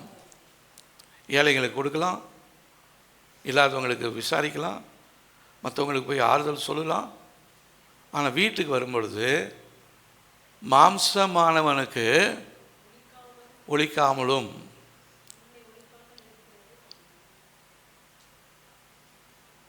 உங்களுக்கு உங்களுடைய பெண்களை பார்த்து கேட்குற, உங்களுக்கு மாம்சமானவன் யாருன்னு சொல்லி உங்களுக்கு நல்லா தெரியும். யார்? உங்கள் கணவன். ஆண்களை பார்த்தா உங்களுக்கு மாம்சமானவன் யார்? மனைவி. அப்போது நீங்கள் ஒருத்தருக்கு ஒருத்தர் ஒழித்து கொண்டு உபவாசம் பண்ணி கொண்டு ஜெபம் பண்ணால் அது தேவனுக்கு பிரியமில்லாத உபவாசமாக இருக்கும். நீங்கள் அந்த நாளில் ஏறெடுத்தப்பட்டதான ஜெபங்கள் எல்லாமே உங்களுடைய கூரையை கூட தாண்டாது. அப்போது இந்த நாட்களிலே நாம் சரிப்படுத்தி கொள்ள வேண்டிய காரியங்கள் நிறையா இருக்குது. பரிசுத்த ஆவியானவர் நம்மை உணர்த்துகிறார், நம்மை வழி நடத்துகிறார். அவருடைய நடத்திப்பு சில நேரத்தில் நமக்கு கொஞ்சம் கஷ்டமாக தான் இருக்கும். ஆனால் அந்த கஷ்டமான பாதையிலையும் நீங்களும் நானும் நடக்கும் பொழுது, அவர் சொல்லுகிற வார்த்தைகளை கேட்கும் பொழுது பின்னாடி அது நமக்கு ஒரு பெரிய சந்தோஷத்தை கொடுக்கும். போய் எதிராளிகளோடு ஒப்புரவாகணும்னு சொன்னால், எதிராளிகளோடு ஒப்புரவாகிறதுன்றது நமக்கு ஒரு பெரிய பெரிய கஷ்டம்.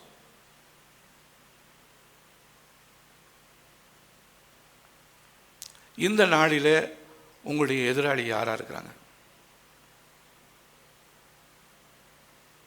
உங்களுடைய குடும்பத்தில் யாராவது எதிராளியாக இருக்கிறாங்களா? உங்களுடைய சொந்தத்தில் யாராவது எதிராளியாக இருக்கிறாங்களா? உங்களுடைய ஜனத்தாரில் யாராவது எதிராளியாக இருக்கிறாங்களா? இங்கேருந்து நேராக போனவன போய் அவங்களோட இடத்துல ஒப்புரவாகுங்க.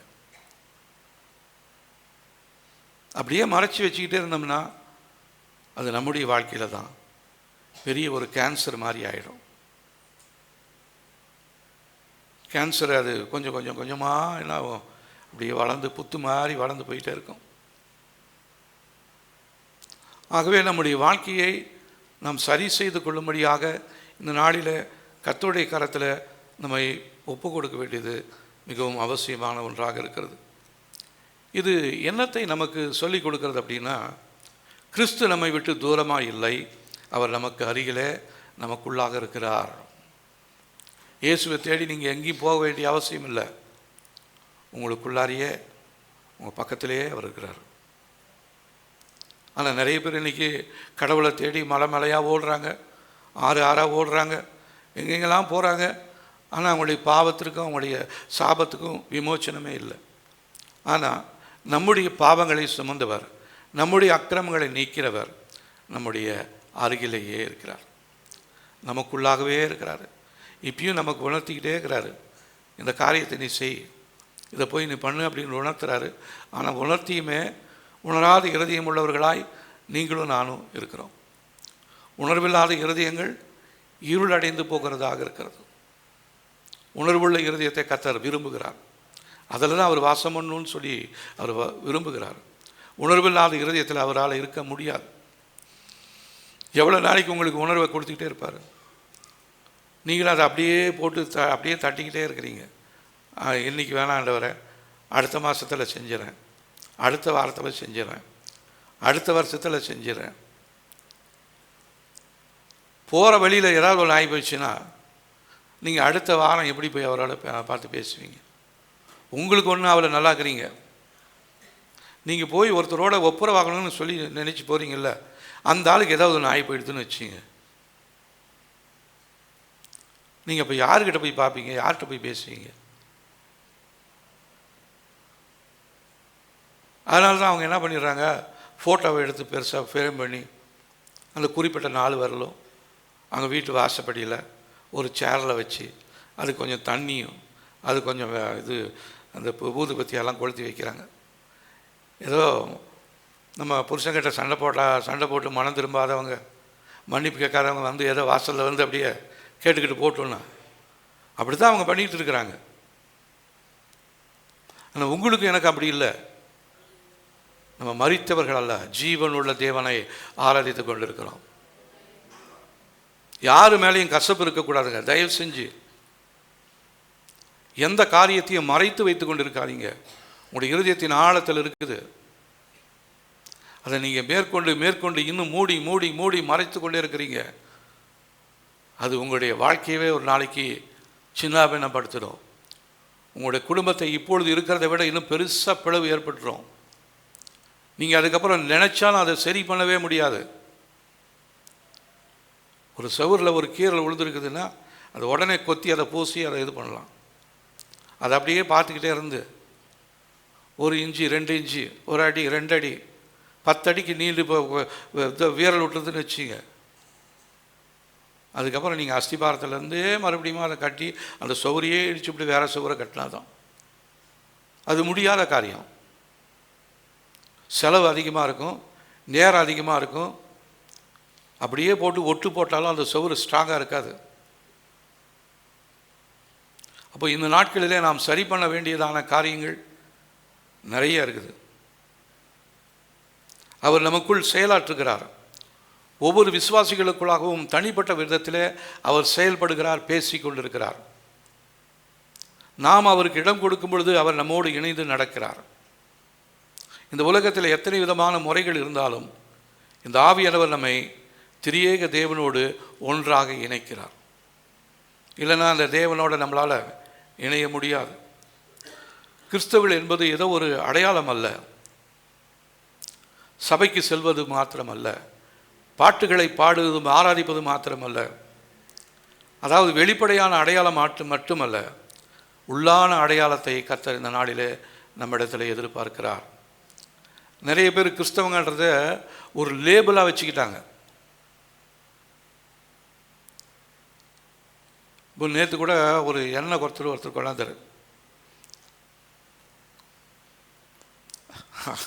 அந்த எண்ணெய் மேலே அது ப்ரைஸ் ஒட்டியிருந்தது.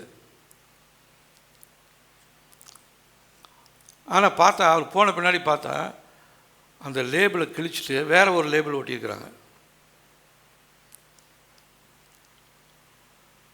அது எவ்வளோ ரூபான்னு தெரியல, ஆனால் ஒட்டுனது 2000 ரூபா.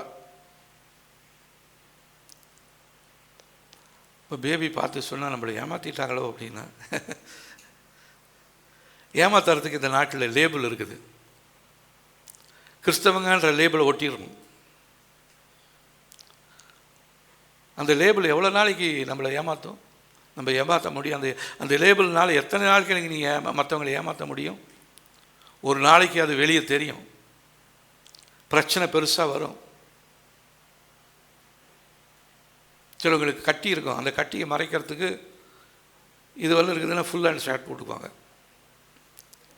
அது கொஞ்சம் கொஞ்சமாக வளரும். அது முன்னாடியே சொல்லி கீறி எடுத்துட்டா அது பிரச்சனை இல்லை. ஃபுல் ஹேண்ட் ஷர்ட் போட்டுக்கிட்டு எங்கே போனாலும் மடித்து விடாமல் அப்படியே போகிறது. ஆனால் ஒரு நாளைக்கு அது வெளியே தெரியும். அப்போ தான் அந்த கையே துண்டாக போயிடும் வெட்டி எடுத்துட்டு. அதுக்கப்புறம் ஃபுல் ஹேண்ட் ஷர்ட் போட்டாலும் அது அப்படியே தொலைன்னு இது ஆடும். ஏன் இந்த வேதனை? இருக்கிறத நம்ம ஒத்துக்கொள்வோம், தேவ சமூகத்தில் ஒத்துக்கொள்வோம். உங்களுடைய குடும்பத்தை நீங்கள் சரி பண்ணணும், அதுதான் ஒரு பிரதானமான ஒரு நோக்கமாக இருக்குது. என்னுடைய எண்ணமே அதுதான். உங்களுடைய குடும்பத்திற்குள்ளே இருக்கிற விரிசலையும் உங்களுடைய குடும்பத்துக்குள்ளே இருக்கிற பிளவுகளையும் சரிப்படுத்தும்படியாக ஆவியானவர் இந்த நாளில் உங்களோடு பேசி கொண்டிருக்கிறார். கிறிஸ்துவின் ஆவி இல்லாதவன் வேதத்தின் அடிப்படையில் உண்மையில்லாத கிறிஸ்தவனாக இருக்கிறான். கிறிஸ்துவின் ஆவி உடையவன் கிறிஸ்துவை உடையவன். கிறிஸ்துவின் ஆவி இல்லாதவன் கிறிஸ்து அற்றவன். இப்போ நீங்கள் எப்படி இருக்கீங்க? ஆண்டவர் நம்ம உண்மையாக கிறிஸ்துவோடு இருப்பதை வெளிப்படுத்துகிறாரா? இல்லை ஏதோ உணர்ச்சியிலையும் ஏதோ பழக்க வழக்கத்திலையும் ஏதோ பரம்பரை வழியாகவும் வருகிற ஆசீர்வாதமாக இருக்குதா? நம்ம போடுற சத்தம், பாடுற பாட்டெல்லாம் ஏதோ உணர்ச்சியின் அடிப்படையில் இருக்குதா, இல்லை உள்ளத்தின் ஆழத்திலிருந்து வருதா? சற்று யோசித்து பார்ப்போம். இந்த ஆவியானவர் என்ன செய்கிறார் அப்படின்னா, நாம் கிறிஸ்துவோடு இருப்பதை அடையாளமாக்குகிறார். ஆவியானவர் என்ன செய்கிறார் சொல்கிறாரு, நம்ம இயேசு கிறிஸ்துவோடு இருப்பதை அடையாளமாக்குகிறார். பவுல் சொல்லும் பொழுது இந்த ஆவியானவர் நாம் இயேசு கிறிஸ்துவுக்குள் இருப்பதற்கு ஒரு அத்தாட்சியாக இருப்பதை தெரிவிக்கிறார்.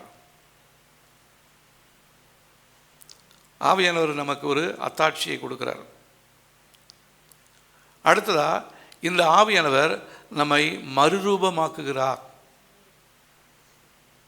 இயேசு கிறிஸ்து வரும்பொழுது ஒரு இமை பொழுதில் நம்மை மறுரூபமாக்குவார். இந்த மாம்ச சரீரத்தில் கர்த்தர் நம்ம எடுத்துக்கொள்ள போகிறது கிடையாது. மேலே போகும்பொழுது நம்முடைய சரீரத்தில் ஒரு கண்ணு மூடி கண்ணை திறக்கிறதுக்குள்ளார நமக்குள்ள ஒரு மறுரூபத்தை ஏற்படுத்துவார். மறுரூபமான வாழ்க்கை. ஃபாதர் பாடுவார் இல்லைங்களா, மறுரூபமாகணும் மகிமையின் தேவனே, மறுரூபமாக்கிடும்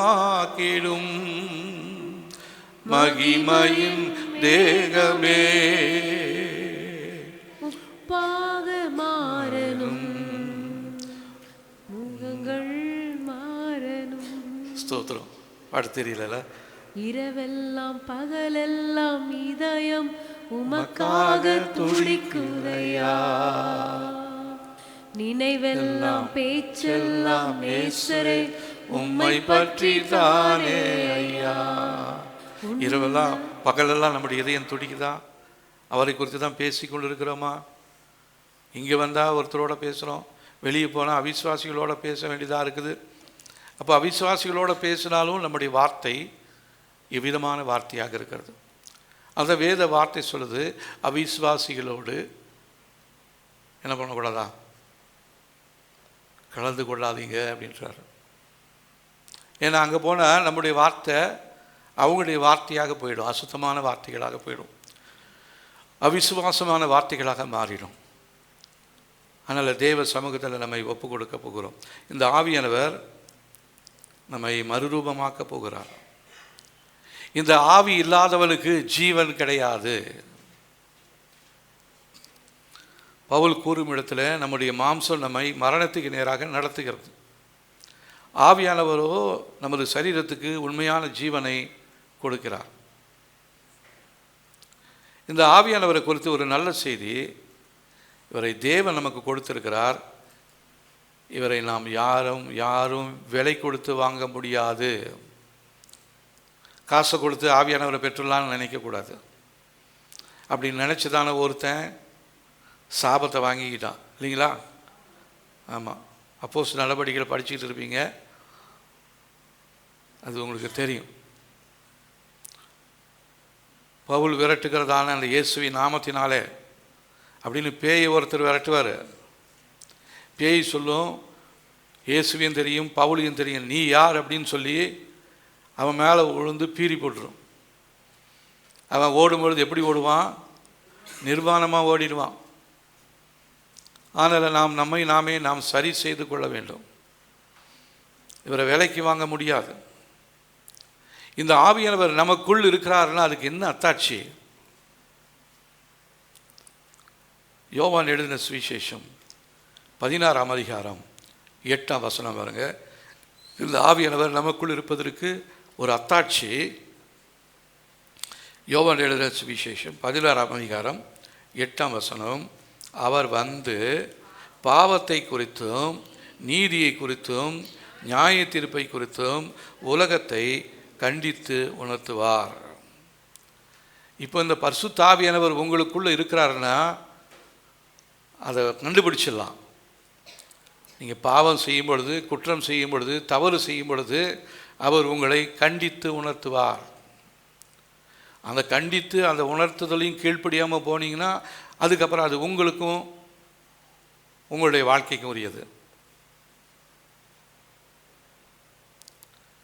அடுத்ததாக எபிரேயருக்கு எழுதின நிருபம் 12ஆம் அதிகாரம் 6ஆம் வசனம் பாருங்கள். எபிரேயர் 12:6, கர்த்தர் எவனை நேசிக்கிறாரோ அவனை அவர் கண்டித்து தாம் சேர்த்து கொள்கிற எந்த மகனையும் தண்டிக்கிறார் என்று குழந்தைகளுக்கு சொல்லுகிறது போல உங்களுக்கு சொல்லியிருக்கிற புத்திமதிகளை மறந்தீர்கள். கர்த்தர் எவனை நேசிக்கிறாரோ அவனை கண்டிப்பார். அதனால் கண்டிப்பு இருக்கிற இடத்துல நேசம் இருக்கும். நேசம் இல்லாத இடத்துல கண்டிப்பு இருக்காது. எப்படியோ எக்கடோ கெட்டுட்டு போய்டு அப்படின்னு விட்டுருவாங்க. ஆனால் உங்களை ஆவியானவர் நேசிக்கிறதுனால இந்த நாளில் உங்களை சில காரியங்களை சொல்லி உங்களை உணர்த்துறாரு. நீங்கள் அதை கீழ்ப்படுத்தி கொள்ளுங்கள்.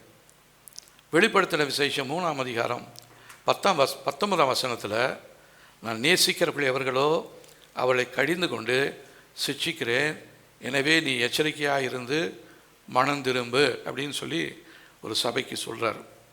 வெளிப்படுத்தின விசேஷம் 3ஆம் அதிகாரம் 19ஆம் வசனம். அது எந்த சபைக்கு சொல்கிறாரு? லவோதிக்கேயா சபைக்கு சொல்கிறாரு. உன் கிரியைகளை அறிந்திருக்கிறேன், நீ குளிருமல்ல அனலுமல்ல, நீ குளிராயாவது அனலாயாவது தான் நலமாக இருக்கும். இப்படி நீ குளிருமின்றி அனலுமின்றி வெதுவெதுப்பாக இருக்கிறபடினால் உன்னை என் வாயின் என்று வாந்தி பண்ணி போடுவேன். நீ நிர்பாக்கியமுள்ளவனும் பரிதவிக்கப்படத்தக்கவனும் தரித்திரனும் குருடனும் நிர்வாணியுமாய் இருக்கிறதை அறியாமல் நான் ஐஸ்வர்யவான் என்றும் திரவினிய சம்பளன் என்றும் எனக்கு ஒரு குறையும் என்று சொல்லுகிறபடியினால் நீ ஐஸ்வர்யனாகும்படி நெருப்பில் புடமிட்டப்பட்ட பொன்னையும் உன் நிர்வாணமாகிய அவலட்சணம் தோன்றாதபடிக்கு நீ ஒழுத்து கொள்வதற்கு வெண் வஸ்திரங்களையும் என்னிடத்தில் வாங்கிக் கொள்ளவும் நீ பார்வை அடைமடிக்கு உன் கண்களுக்கு கழிக்கம் போடவும் வேண்டும் என்று உனக்கு ஆலோசனை சொல்லுகிறேன். நான் நேசிக்கிறவர்களோ அவர்களை கடிந்து கொண்டு சிட்சிக்கிறேன். ஆகையால் நீ ஜாக்கிரதையாய் இருந்து மனம் திரும்பு. இதோ வாசற்படியில் நின்று தட்டுகிறேன். ஒருவனின் சத்தத்தை கேட்டு கதவை திறந்தால் அவனிடத்தில் நான் பிரவேசித்து அவனோடு போஜனம் பண்ணுவேன், அவனும் என்னோடு போஜனம் பண்ணுவான். நம்முடைய இருதயத்தில் இருந்து தட்டுறாரு. இப்போ ஆண்டவர் பேசுகிறாரு, உன் காரியங்கள் எல்லாத்தையும் நீ சரி செய்து கொள். கர்த்தர் உனக்கு ஒரு நல்ல தெளிவான பார்வையை கொடுக்கும்படியா, உன் கண்களுக்கு கழிக்கம் போடும்படியாக அவர் இப்பொழுது விரும்புகிறார். உனக்கு பிரகாசமுள்ள மனக்கண்களை கொடுக்கும்படியாக ஆவியானவர் விரும்புகிறார். என் கண் இப்படியே இருந்துட்டு போது நீங்கள் நினைக்கலாம், ரொம்ப நாளைக்கு ஓட முடியாது. அதனால் உங்களுடைய கண்ணை நல்ல ஒரு தெளிவுள்ள கண்ணாக, நிறைய பேருக்கு அந்த பார்வையில் ஒரு மங்கனான பார்வையாக இருக்கும்.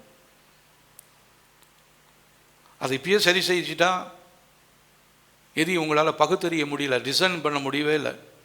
ஏன்னா உங்களுடைய கண்கள் குருட்டாட்டமாக இருக்கிறது. புத்தி மயக்கத்தினாலே உங்களுடைய கண்கள் குருட்டாட்டமாக இருக்கிறது. தேவனிடத்தில் கேளுங்க, ஆண்டவரே என் கண்ணுக்கு ஒரு வெளிச்சத்தை கொடுங்க, ஆண்டவரே டிசைன் பண்ணுறதுக்கு எனக்கு உதவி செய்யுங்க. டிசைன்மெண்ட் இல்லாதனால தான் நிறைய பேரை நம்பி நம்பி நம்பி ஏமாந்து போயிருக்கிறோம். குடும்பத்திலையும் தொழிலையும் சந்ததியிலையும் நிறைய பேர் உங்களை ஏமாற்றி கொண்டு இருக்கிறாங்க. காரணம், உங்களுக்குள்ள ஆவியானவருடைய தெளிவு இல்லை. அவர் இருந்தாருன்னா உங்களை உணர்த்துவார், இந்த ஆளை சேர்க்காத, இது செய்ய வேண்டாம், இதை பார்க்க வேண்டாம்னு அவர் உணர்த்துவார். இல்லைன்னா ஒரு ஆளை பார்க்கும் பொழுது அவர் சொல்லுவார், இவன் 1ஆம் நம்பர் திருடா, இவனை சேர்த்திடாதேன்னுவார். நம்ம என்ன பண்ணுவோம், அவனை தான் நம்பி நம்ம என்ன பண்ணிடுவோம், அவன் கையில் பொறுப்பை கொடுப்போம். அவன் கொஞ்ச நாளில் நம்மளை ஏமாற்றிட்டு போயிடுவான். ஒரு பொண்ணு பார்க்கும் பொழுதோ மாப்பிள்ளை பார்க்கும் பொழுதோ ஒரு டிசர்ன்மெண்ட் இல்லாமல் நீங்கள் போய் பொண்ணை பார்த்தீங்கன்னா உங்களை ஏமாற்றி போயிடுவோம். சொல்லுவாங்க இல்லைங்களா, ஊது காமலையை என்ன பண்ணக்கூடாதா, ஊது காமலை என்ன பண்ணிவிடும், அது நல்லா புணு ஊதிக்கிட்டு இருக்கும், நல்லா கொழு கொழுன்னு இருக்கிற மாதிரி இருக்கும். பொண்ணை பார்த்தா அப்படியே நல்லா இருக்கிற மாதிரி இருக்கும். டிசர்ன்மெண்ட் இல்லைன்னா உங்களுக்கு இது ஊது காமலை, இது மேக்கப்பில் வந்து நிற்குது, இது சரியில்லை அப்படின்னு ஆண்டவர் உங்களோட உணர்த்துவார். அந்த மாதிரி உணர்வு இல்லாமல் நிறைய பேர் போய் சிக்கி கொண்டு இன்றைக்கி கண்ணீரோடு இருக்கிறவங்களும் இருக்கிறாங்க. அதில் எங்கே போனாலும் தேவனிடத்தில் கேளுங்க, ஆண்டவரே என் கண்ணுக்கு ஒரு வெளிச்சம் கொடுங்க, ஆண்டவரே எனக்கு உணர்வை தாங்கன்னு சொல்லி தேவன் நம்ம இடத்துல இந்த நாளில் பேசி கொண்டிருக்கிறார். அடுத்தது, இந்த ஆவியானவர் நமக்கு கிறிஸ்துவை குறித்து ஒரு ஆசையை உண்டு பண்ணுவார், ஒரு பசியை உண்டாக்குவார். பிலிப்பியர் 2:13 ஏனென்றால் தேவனே தம்முடைய தயவுள்ள விருப்பத்தின்படி விருப்பத்தையும் செய்கையையும் உங்களுக்கு உண்டாக்குகிறவராக இருக்கிறார். இந்த ஆவியானவர் இருந்தாருன்னா உங்களுடைய ஜெப நேரம் இனிமையாக இருக்கும், உங்களுடைய வேத வாசிப்பு இனிமையாக இருக்கும். இல்லைன்னா ஒரு அதிகாரம் வாசிக்கிறதுக்குள்ளார உங்களுக்கு 7 மணி நேரம் ஆகிடும், அப்படியே தூக்கம் வந்துடும். ஏன்னா ஆவியானவர் இருந்தாருன்னா தேவனை குறித்து ஒரு பசி தாகத்தை உங்களுக்கு கொடுப்பார். மானானது நீரோடிகளை வாஞ்சித்து கதவுவது போல தேவனை என்னுடைய ஆத்துமா உம்மை வாஞ்சித்து கதறுகிறதுன்னு சொல்லி சங்கீதக்காரன் சொன்னது போல நம்முடைய ஜெப நேரம் ஒரு இனிமையானதாக இருக்கும். அடுத்ததா, இந்த ஆவியானவர் நமக்குள் இருப்பாரானால் முக்கியமானது ஒரு காரியம், அவர் கனிகளை கொடுக்கிறவராக இருக்கிறார். கனியற்ற வாழ்க்கை ஆவியானவர் இல்லாத வாழ்க்கை. ஆவியின் கனிகள் என்னது?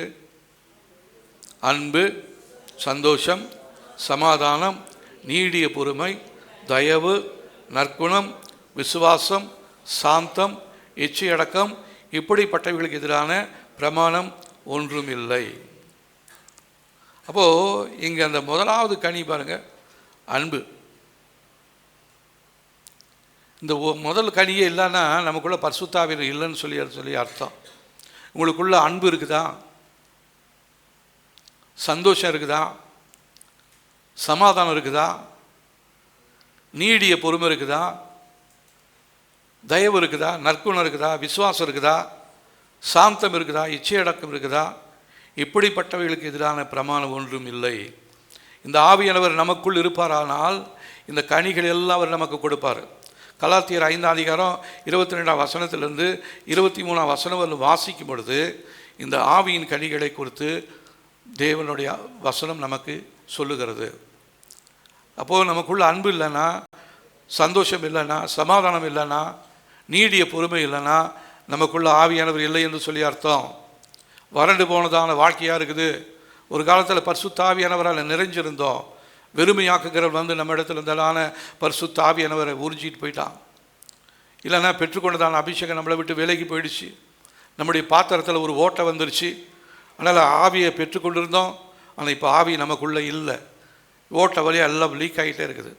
அதனால் எந்த இடத்துல ஒழிஞ்சு போயிருக்குதுன்னு பாருங்கள்.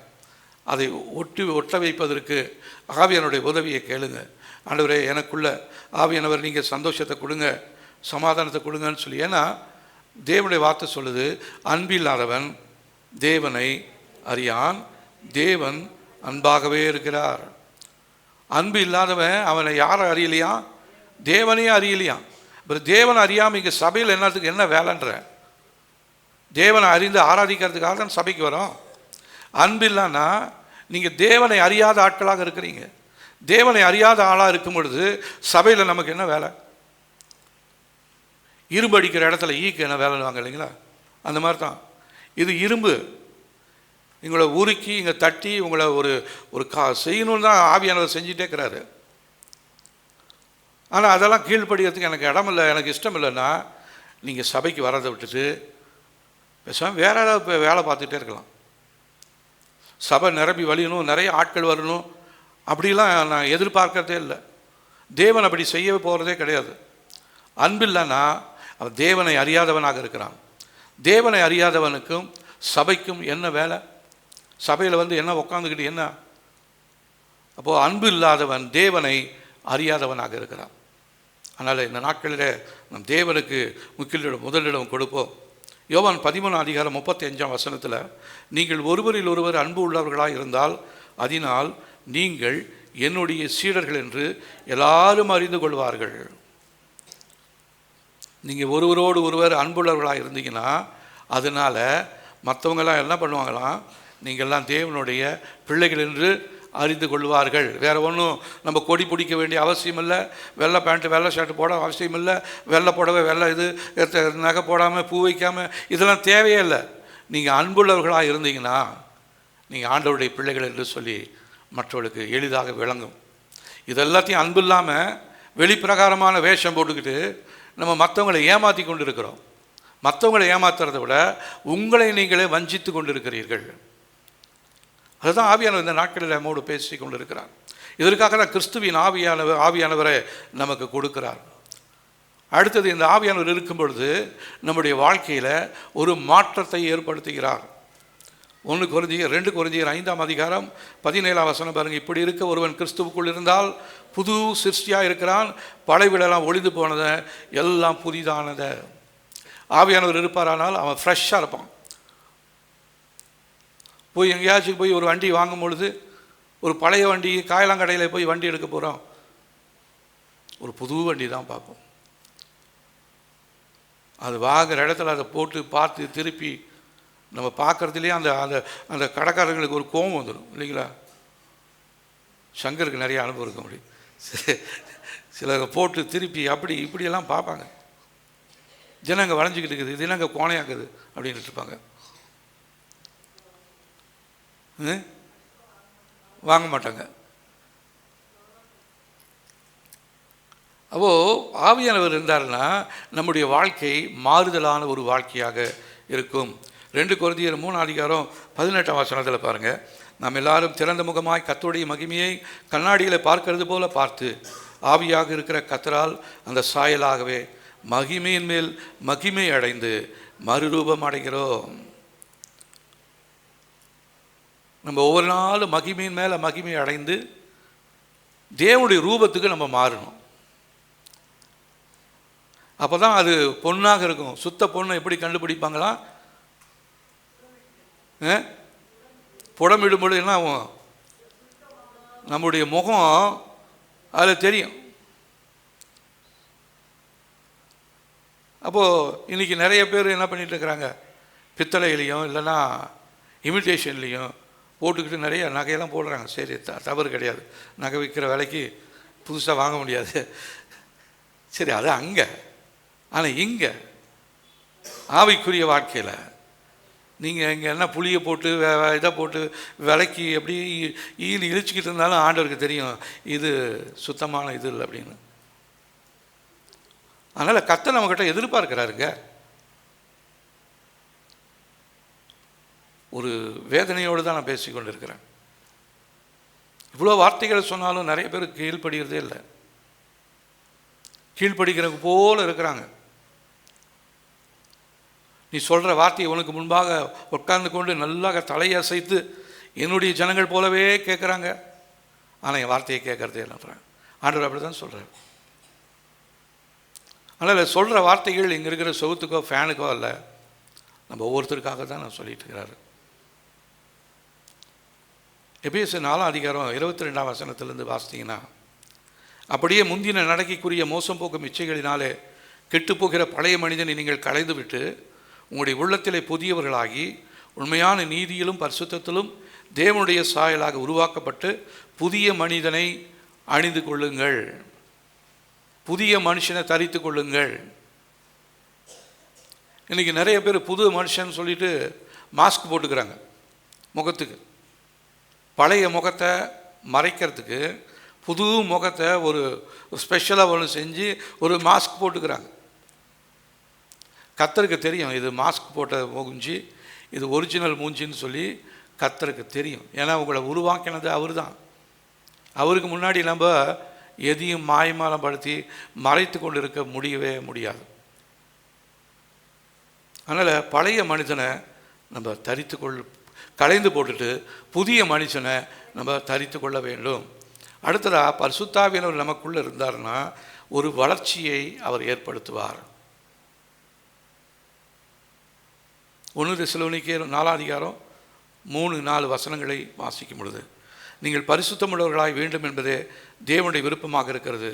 அந்தபடியே நீங்கள் வேசித்தனத்திற்கு விலகி இருந்து தேவனை அறியாத மக்களைப் போல மோக இச்சைக்கு உட்படாமல் பரிசுத்தப்படுத்தும்படியாக தேவன் நம்மை இந்த நாளிலே பரிசுத்த ஆவியானவர் நமக்குள்ளே கொடுத்திருக்கிறாரு. எபிரேயர் 12:14 வசனத்தில், எல்லாரோடும் சமாதானமாக இருக்கவும் பரிசுத்தமுள்ளவர்களாக இருக்கவும் விரும்புங்கள், பரிசுத்தம் இல்லாமல் ஒருவனும் கர்த்தரை தரிசிக்க முடியாது. அப்போ கர்த்தருடைய வருகையை எதிர்கொண்டிருக்கிறோம். அவர் அவளோடு பார்க்கணும்னு சொன்னால் நமக்குள்ள தேவையானது முதலாவது பரிசுத்தம் தேவை. பரிசுத்தம் இல்லாமல் ஒருவனும் தேவனை தரிசிக்க முடியாது. பரிசுத்தத்தை பின்பற்றணும். 1 பேதுரு 1:15-16 வசனங்களை வாசிக்கும் போது, உங்களை அழைத்தவர் பரிசுத்தராக இருக்கிறது போல நீங்களும் உங்களுடைய நடக்கைகள் எல்லாவற்றிலும் பரிசுத்தமாக இருங்கள். நான் பரிசுத்தர், ஆகவே நீங்களும் பரிசுத்தமாக இருங்கள் என்று சொல்லி தேவனுடைய வார்த்தை சொல்லுகிறது. நம்மை அழைத்தவர் பரிசுத்தம் உள்ளவர். ஆகவே அவரை போலவே மாறணும். நம்முடைய வாஞ்சியெல்லாம் இயேசுவை போல மாறணுங்க. இதற்கு கிறிஸ்துவின் ஆவியானவரை தேவன் நமக்கு கொடுத்திருக்கிறார். நம்மளை மறுரூபப்படுத்தும்படியாக அவர் இந்த நாட்களிலே நம்மோடு பேசி கொண்டிருக்கிறார். பழசு எல்லாத்தையும் உதறி போட்டுட்டு நம்மளை புதுசாக மாற்றும்படியா கர்த்தருடைய கையில் ஒப்பு கொடுப்போம். நம்ம யாவரும் எழுந்து நிற்போம். தேவ சமூகத்தில் நம்மை அர்ப்பணிப்போம். கர்த்தருடைய சமூகத்தில் நம்ம ஆராய்ந்து பார்ப்போம். ஆண்டவரே, எங்களுடைய வாழ்க்கையை நீங்கள் புதுசாக மாற்றுங்க ஆண்டவரே. ஸ்தோத்திரம். நம்முடைய வாஞ்சை இயேசுவாக மாறட்டும். இயேசுவை போல மாறட்டும்.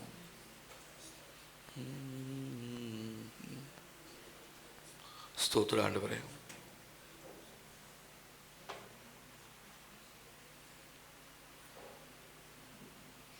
இயேசப்பா, உங்களை போல எங்களை மாற்றுங்கன்னு சொல்லலாமா? நம்ம இயேசுவை போல மாறணுங்க. அதற்காக தான் இந்த நாட்களில் வந்திருக்கிறோம். அதற்காக தான் ஆவியா நம்மளோட பேசிட்டு இருக்கிறாரு. பழைய வாழ்க்கை அல்ல, புதிய வாழ்க்கையை கொடுக்கும்படியாக ஆண்டவர் நம்ம இடத்துல எதிர்பார்ப்போடு சொல்கிறாரு. யாரெல்லாம் ஒப்பு கொடுக்க போகிறோமோ அவங்கள புதுசாக மாற்றுவார். இல்லை அப்படியே மறைச்சி வச்சுக்கிட்டே இருந்தீங்கன்னா அது உங்களுக்கும் ஆண்டவருக்கும் தான். மறைத்து கொண்டிருப்பது சரியான ஒரு காரியம் அல்ல. தேவ சமூகத்தில் நம்ம அர்ப்பணிக்க போகிறோம்.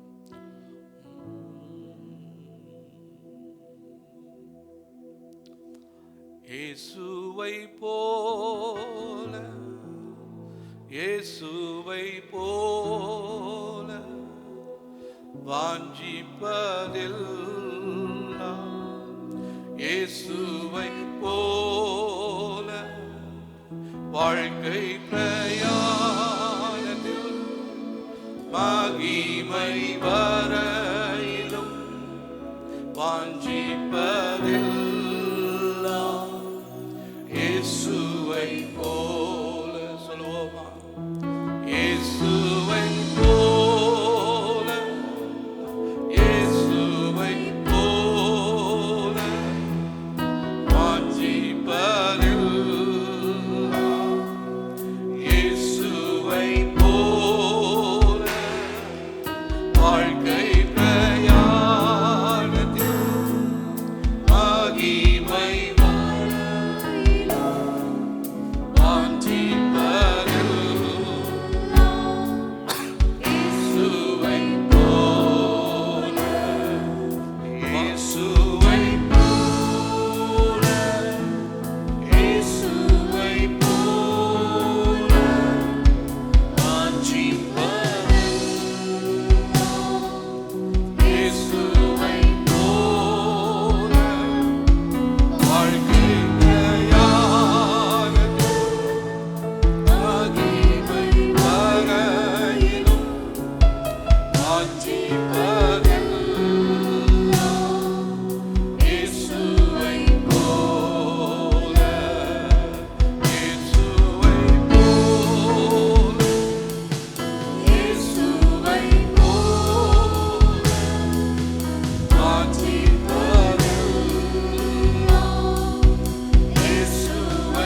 வாஞ்சை ஆசையெல்லாம் இயேசுவை போல மாறணுங்க.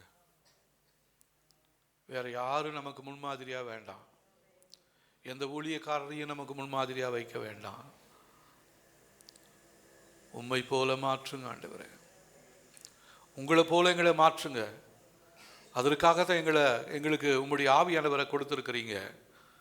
அவர் இந்த நேரத்தில் எங்களோடு உணர்த்தி கொண்டிருக்கிற ஒவ்வொரு வார்த்தைகளுக்காக நன்றி. கேட்ட வார்த்தைகளின்படி கீழ்ப்படிய கர்த்தர் உதவி செய்யுங்க. நாங்கள் மறைந்து கொண்டிருந்ததான நாட்கள் போதும் ஆண்டவரே. உம்முடைய சமூகத்தில் நாங்கள் வெளியரங்கமாக வெட்ட வெளிச்சமாக எங்களை ஒப்பு கொடுக்கிறோம். கர்த்தர் நீர் எங்களை ஆசீர்வதிக்கும்படியாக சொல்லி ஜெபிக்கிறேன். இந்த வார்த்தைகளை கேட்டவர்கள் கேட்கப் போகிற ஒவ்வொருடைய வாழ்க்கையிலும் மெய்யான ஒரு விடுதலையை கொடுத்து உண்மையான ஆவியானுடைய வல்லமையினாலே நிரப்பி எங்களுடைய புதிய சிருஷ்டியாய் மாற்றுங்க.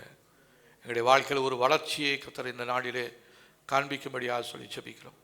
ஆண்டவரே, நாங்கள் வளர்ச்சி இல்லாமல் குன்றி போயிருந்திருக்கிறோம்.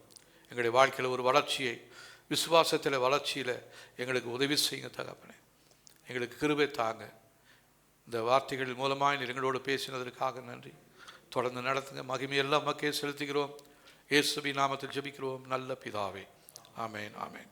நம்முடைய கர்த்தராகிய இயேசு கிறிஸ்துவின் கிருபையும் பிதாவாகிய தேவனுடைய அன்பும் ஆவியானுடைய காவலும் ஐக்கியமும் இன்றும் என்றும் சதா காலங்களிலும் நம் அனைவரோடும் இருப்பதாக. Amen, amen. Praise the lord. கர்த்தர் நம்மை ஆசீர்வதிப்பாராக. ஸ்தோத்திரம்.